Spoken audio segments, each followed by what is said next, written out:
Hello student, मैं मनीष और आपका वेब क्लासेज में स्वागत है।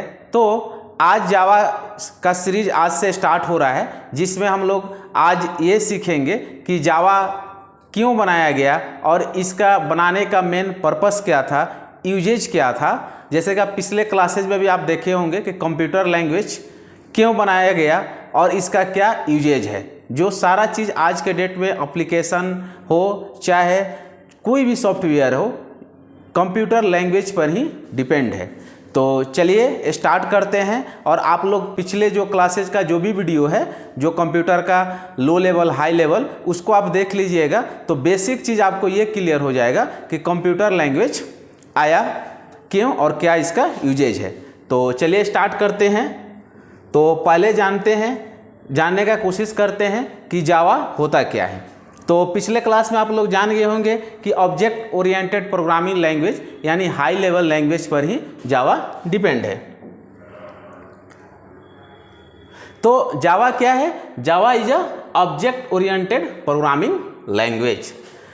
और ये जो डेवलप किया गया था, ये लैंग्वेज को जेम्स गोसलिंग के द्वारा इसको डेवलप किया गया। और इसको जो कंपनी जो था सन माइक्रो सिस्टम के हेल्प से 1995 में इसको डेवलप किया गया। आज के डेट में 3 बिलियन से भी ज़्यादा लोग आज इससे डिवाइस रन हो रहा है। और जैसा कि मैं बता दिया कि जावा क्या है, ऑब्जेक्ट ओरिएंटेड प्रोग्रामिंग लैंग्वेज है। जो ऑब्जेक्ट ओरिएंटेड प्रोग्रामिंग लैंग्वेज आपको बताया गया था कि इसका प्रिंसिपल 4 है पिछले क्लासेज में: data abstraction, function, polymorphism and inheritance. आगे हम लोग चलते हैं, इसका जानते हैं क्यों इसको बनाया गया, क्या इसका मेन पर्पस है। तो जावा का आप हिस्ट्री देखेंगे तो जावा का पहला जो नाम था, इसका ओक नाम था। ये 1991 में ये सन माइक्रो सिस्टम कंपनी द्वारा इसको इंट्रोड्यूस किया गया था, ठीक है। और ये जो साइंटिस्ट थे जेम्स गोसलिंग, जो आपको बताया गया था, ये धीरे धीरे पहले इसको 19 में इसको सन माइक्रो सिस्टम डिसाइड किए कि एक पावरफुल एक ऐसा लैंग्वेज बनाया जाए जो इलेक्ट्रॉनिक डिवाइस के लिए वर्क करे। तो जेम्स गोसलिंग के द्वारा इनको फादर ऑफ जावा भी बोला जाता है। तो इसमें क्या किया गया 1991 में, क्योंकि इससे पहले जो लैंग्वेज C++ था, उसी में आगे इम्प्रूव करके और इसमें जावा लैंग्वेज का नाम पहले जो था ओक था। फिर इसके बाद 1992 में एक प्रोजेक्ट स्टार्ट किया गया, क्योंकि कोई भी आप वर्क करते हैं तो उसके लिए एक प्रोजेक्ट डिसाइड किया जाता है, उसके लिए एक टीम बनाया जाता है। और देन फिर 1993 में इसको WW यानी वर्ल्ड वाइड वेब द्वारा यानी एप्लेट के थ्रू यानी वेब एप्लीकेशन पर भी वर्क करने के लिए भी बनाया गया, कि जो आज के डेट में जैसे गूगल है, फेसबुक में भी इसका कुछ यूजेज जावा का होता है, तो उस पर्पज से भी बनाया गया। देन 1994 में वेब ब्राउजिंग इंट्रोड्यूस किया गया, जिसको हम लोग हॉट जावा भी बोलते हैं। देन 1995 में इसको फाइनली नाम हम लोग डिसाइड किया गया इसका ओक, और फिर रीनेम कर इसका जावा डाला गया। कुछ सम लीगल प्रॉब्लम के चलते इसका नाम को रीनेम किया गया और नाम रखा गया जावा। और लास्ट में 1996 में इसको जावा को एस्टेब्लिश इटसेल्फ के लिए किया गया, लीडर फॉर इंटरनेट के लिए भी वर्क ये होता है। और जनरल पर्पस में भी प्रोग्रामिंग का जावा का बहुत सारे हैं। आगे हम लोग इसको जानेंगे भी। पहले हम लोग जान लेते हैं जो साइंटिस्ट जो इसको डेवलप किए हैं, जिसको फादर ऑफ जावा बोला जाते हैं, उनका बैकग्राउंड के बारे में भी जान लेते हैं, वो क्या क्या किए हैं। चलिए, तो ये साइंटिस्ट हैं, इन्हीं का नाम है जेम्स गोसलिंग, जिसको हम लोग ये जो जन्म लिए थे, इनका जो जन्म हुआ था 1955 में हुआ था। और ये कनाडियन थे, कनाडा के थे। और इनका जो बेसिक जो क्वालिफिकेशन है, बैचलर का डिग्री लिए हैं, बैचलर ऑफ साइंस किए हैं। बैचलर ऑफ साइंस करने के बाद देन उसके बाद ये PhD किए। तो ऐसा ये नहीं है कि जो साइंटिस्ट लोग होते हैं वो बहुत पावरफुल होते हैं, गॉड गिफ्टेड होते हैं। अगर आप बिग कंसिस्टेंसी मेंटेन करते हैं, कोई भी एक टॉपिक चाहे कोई भी एक सब्जेक्ट को अच्छा से रिसर्च करते हैं तो आप भी लाइफ में बहुत बेटर कर सकते हैं। आप ऐसा नहीं है कि वो कोई अलग से लोग आता है, बस आपको कंसिस्टेंसी मेंटेन करना होगा। ठीक है, अब आगे बढ़ते हैं और आगे देखते हैं। अब एक चीज़ आपको ये जान लेना है, जैसे कि मैं अभी आपको बताया कि जो जावा जो बना C एंड C++, पहले C आया था, पहले आपको C आया था और C प्रोग्रामिंग में इम्प्रूवमेंट कर कर C++ लाया गया। C++ भी ऑब्जेक्ट ओरिएंटेड प्रोग्रामिंग लैंग्वेज है, लेकिन ये इसको 100% ये नहीं है। ये आपको प्रोसीड्यूर ओरिएंटेड के थ्रू भी होता है और ऑब्जेक्ट ओरिएंटेड के थ्रू भी होता है। देन इसको डिसाइड करने के बाद जैसा डिमांड था, देन हम लोग जावा को इंट्रोड्यूस किया गया, जो totally object oriented programming language है, जिसमें C++ का एंड C का कुछ कंटेंट को मिलाकर जावा बनाया गया। आगे बढ़ते हैं और आगे देखते हैं इसका जावा का बेसिक यूजेज कहाँ है। जावा का हम लोग यूज किस किस रियल लाइफ एप्लीकेशन में होता है उसको हम लोग देखते हैं। तो जावा का आप देखेंगे मोबाइल का एप्लीकेशन, जितना भी मोबाइल का एप्लीकेशन बना हुआ है उसमें जावा का कहीं कहीं ना रोल है ही। इसके अलावा गेम, जो गेमिंग में भी जावा का है गेम का एप्लीकेशन, या साइंटिफिक एप्लीकेशन जो बनता है, जो आपको इसरो में जो साइंटिस्ट लोग हैं उन लोग भी अपना इक्विपमेंट के लिए इसको यूज करते हैं, या इंटरप्राइजेस कंपनी के लिए भी ये यूज किया जाता है, या वेब बेस्ड के लिए भी किया जाता है, GUI के लिए भी किया जाता है, जो ग्राफिकल यूजर इंटरफेस बोलते हैं, जैसे फोटोशॉप वगैरह में भी इसका यूजेज किया जाता है। बिजनेस पर्पस के लिए भी, जैसे अकाउंटिंग के फील्ड में भी जावा का यूज किया जाता है। चलिए आगे देखते हैं, इसको और थोड़ा डीपली समझने का ईजी वे में कोशिश करते हैं। तो आप लोग रियल लाइफ में आप यूज करना देखेंगे, जानते होंगे, जैसे कि रियल लाइफ में यूज हम लोग समझते हैं कहाँ कहाँ है। तो जैसा कि आप सबसे आज के डेट में जो एंड्रॉयड एप्लीकेशन फेमस है, चाहे iOS एप्लीकेशन है, या आज के डेट में अब जियो का भी ज़्यादा डिमांड है, तो इसमें जो भी एप्लीकेशन सारा चीज़ यूज होता है, मैक्सिमम जो होता है जावा का ही यूज होता है। ऐसा नहीं केवल जावा का ही यूज होता है, इसके अलावा भी जैसे C++ भी है, पाइथन भी है, यानी छोटा छोटा जिसका जैसा वर्क है, जो जिसमें लैंग्वेज एक्सपर्ट है उसका यूज करके हम लोग बनाते हैं। फेसबुक हो गया, इंस्टाग्राम हो गया, स्नैपचैट हो गया, इसके अलावा जो आज के रेलवे में जो आप IRCTC टिकट बुक करते हैं वो भी इसी लैंग्वेज से बना हुआ है। चाहे फोटोशॉप में आप एडिटिंग करते हैं, जो यूट्यूबर लोग हैं जो यूट्यूब का वीडियो वगैरह बनाते हैं, उसमें भी जो फोटोशॉप से करते हैं उसका भी यूटिलाइजेशन है। जो यूनिवर्सिटी का सर्विसेज है, या सिम कार्ड हो, या स्मार्ट टीवी है, यानी आज के डेट में ओवरऑल देखोगे कि हर एक जगह जावा का यूजेज है। ओके, तो ये आपका रियल लाइफ यूजेज हो गया।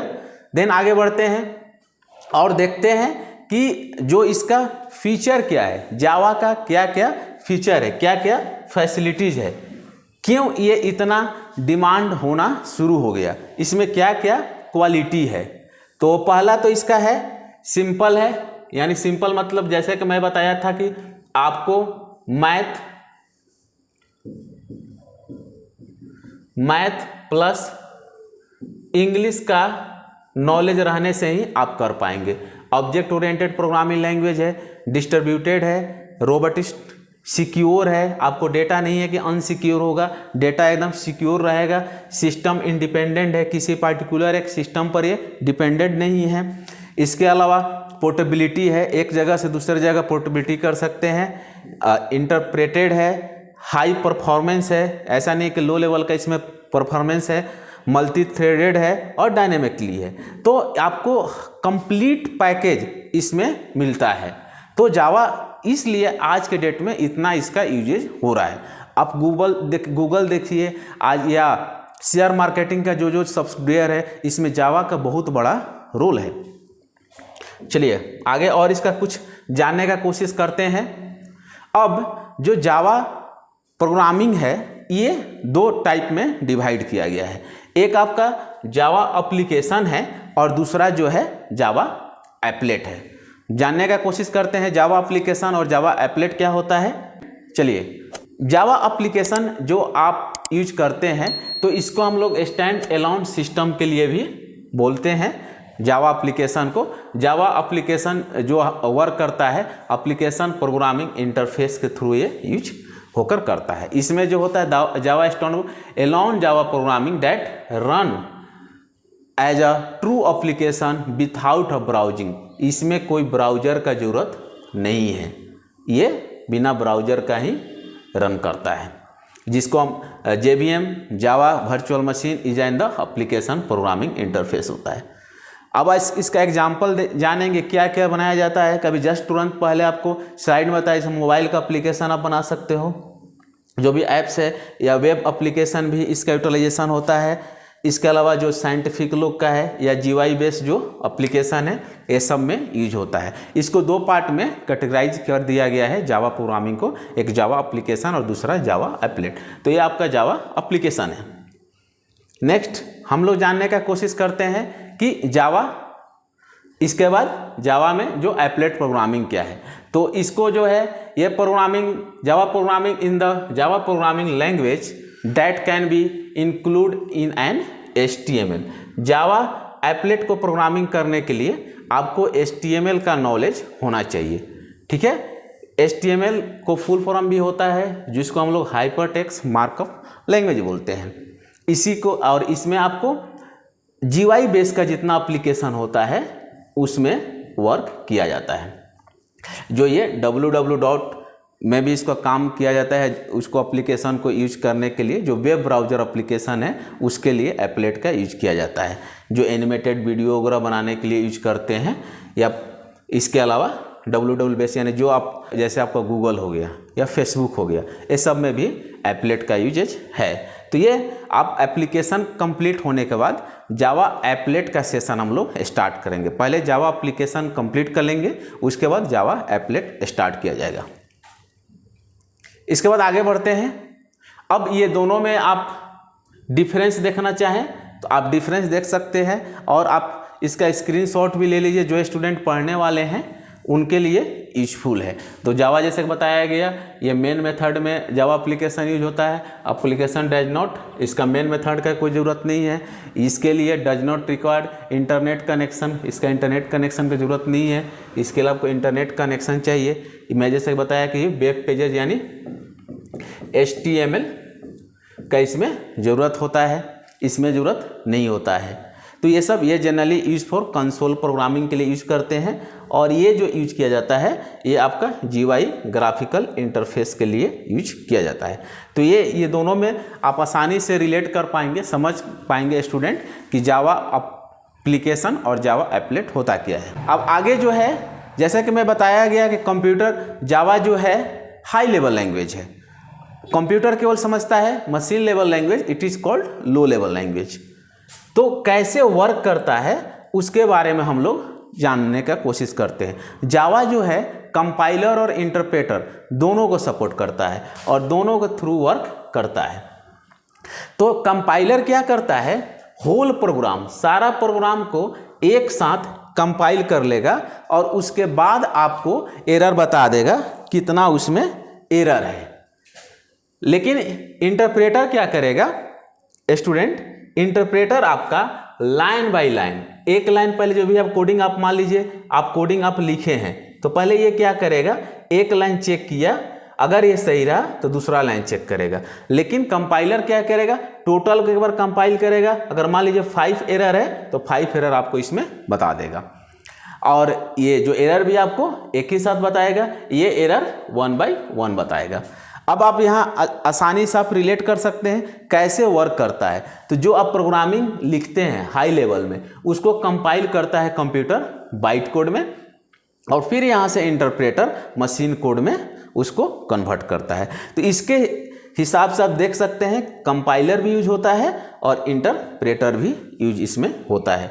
और इसको थोड़ा आसानी से समझने का कोशिश करते हैं। एक और डायग्राम के थ्रू आप देखिए, जैसे मान लीजिए कि आप एक सॉफ्टवेयर डेवलपर हो, आप एक सॉफ्टवेयर डेवलपर हो और आप कोई कोडिंग आप लिखे हो, तो आप जो भी आप कोडिंग लिखोगे, जैसे मान लीजिए कि आप यहाँ देख लो, आप जो आप कोडिंग लिखोगे इसको कंपाइलर कंपाइल करेगा, और कंपाइलर यहाँ से कंपाइल करने के बाद फिर मशीन लेवल में, और उसके बाद देन आपको अगेन हाई लेवल में कन्वर्ट होकर आपको आउटपुट मिलेगा। यानी कहने का मतलब कि जो आप इनपुट जिस हाई लेवल में दिए हो तो आउटपुट भी आपका हाई लेवल में ही मिलेगा, लेकिन कंप्यूटर तो हाई लेवल समझता नहीं है, तो उसके लिए कंपाइलर और इंटरप्रेटर क्या करते हैं, ये लो लेवल लैंग्वेज को आपको हाई लेवल लैंग्वेज में कन्वर्ट करते हैं।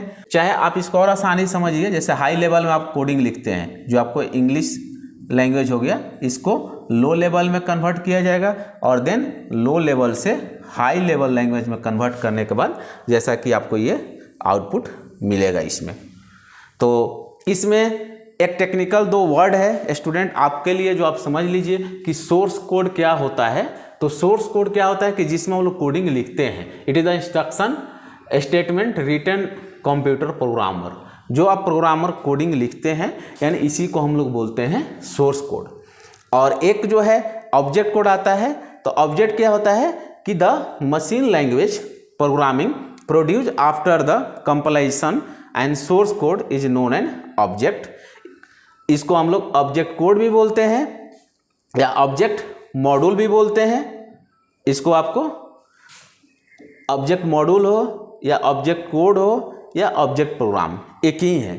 यानी जो हाई लेवल में कोडिंग लिख रहे हैं वो सोर्स कोड है, उसके बाद जो कन्वर्ट करके जो ऑब्जेक्ट कोड में हुआ वो आपका मशीन कोड लैंग्वेज में हुआ वो आपका सोर्स कोड है। अब जो मेरा जावा का प्रोग्रामिंग है वो कैसे रन करेगा, कैसे कहाँ पर हम लोग कोडिंग लिखेंगे, उसके बारे में हम लोग देखते हैं। तो जावा का आपको कोडिंग लिखने के लिए 2 प्लेटफॉर्म है। एक आप जेडीके के थ्रू लिख सकते हो या ब्लूजो के थ्रू लिख सकते हो, आप दोनों ही यूटिलाइज कर सकते हो। पहले जेडीके आया था, उसके बाद फिर ब्लूजो इसमें किया गया, जो आपका जीवाई बेस हुआ, ग्राफिकल यूजर इंटरफेस। और जो ये जेडीके है सीएलआई बेस है, जो आपको उस बेसिस पर वर्क करता है। इसके लिए आपको सिंपल नोटपैड में कोडिंग लिखना पड़ता है और उसको सेव करने के बाद कमांड प्रॉम्प्ट में रन कराना पड़ता है। और जीवाई के लिए आपको ऑलरेडी ये एक सॉफ्टवेयर चलाना होता है ब्लूजो का, और उसके थ्रू आप उसी में आप कोडिंग लिखोगे, वहीं पर कंपाइल करोगे और रन भी करा सकते हो। चलिए आगे भी उसको मैं एक्सप्लेन कर देता हूँ कैसे रन होगा। जैसा कि अभी बताया, जो जेडीके है इसके लिए बताया गया, तो जावा डेवलपमेंट किट होता है जेडीके का फुल फॉर्म। अगर आपको लिखना है तो आप लिख लीजिएगा। तो इसके लिए पहले आपको, जैसे कि बताया, आपको पहले नोटपैड में लिखना होगा कोडिंग, देन उसके बाद कमांड प्रॉम्प्ट में जाकर इसको ये कमांड प्रॉम्प्ट में ऐसे रन कराना पड़ेगा। ये पहले कमांड प्रॉम्प्ट में ही जावा को रन कराया जाता था। फिर उसके बाद जब ब्लूजो आया तो आसान हो गया स्टूडेंट लोग के लिए रन करना और कंपाइल करना। फिर उसके बाद आपको मान लीजिए कि जो ब्लूजो है, तो ब्लूजो जो मेरा वर्क करता है इंटीग्रेटेड डेवलपमेंट इन्वायरमेंट के थ्रू काम करता है। ये जो डिज़ाइन किया गया है ये जावा प्रोग्राम के लिए ही एक डिज़ाइन किया गया है। इसके लिए सिंपली आपको स्टार्ट पर क्लिक करना है, ऑल प्रोग्राम पर क्लिक करना है ब्लूजो फोल्डर पर, और वहाँ से डबल क्लिक करके आप ओपन कर सकते हैं। लेकिन ओपन करने से पहले आप इसको डाउनलोड करना है।